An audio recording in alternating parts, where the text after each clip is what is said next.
partir du livre sans être influencé par tout ce qui a été dit. Donc il faut faire une sorte, il faut apprendre pour désapprendre et désapprendre. C'est vraiment un travail qui a demandé... C'est-à-dire que moi j'avais déjà écrit des livres auparavant, il a fallu que personnellement je me dégage de ce que j'avais pu écrire avant pour repartir vraiment à zéro. Donc ce qui m'a sauté aux yeux, c'est une sorte de réveil inattendu. Mais un réveil c'est quoi? Tout le monde pensait que c'était en lien avec la résurrection. Alors effectivement, le Cromlech, il faut le ressusciter, mais le réveil inattendu, tout de suite, j'ai pensé à un cadran. Un cadran, c'est 12 heures. Et il va nous parler de plusieurs choses en lien avec le 12. Je me suis dit, là, un cadran, d'accord. Donc on va pouvoir déjà poser une première figure.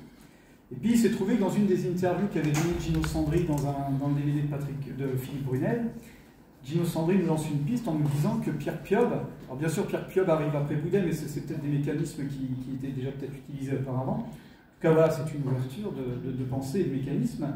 Il nous dit que les fables grecques se décodent par la géométrie et les fables égyptiennes par l'image.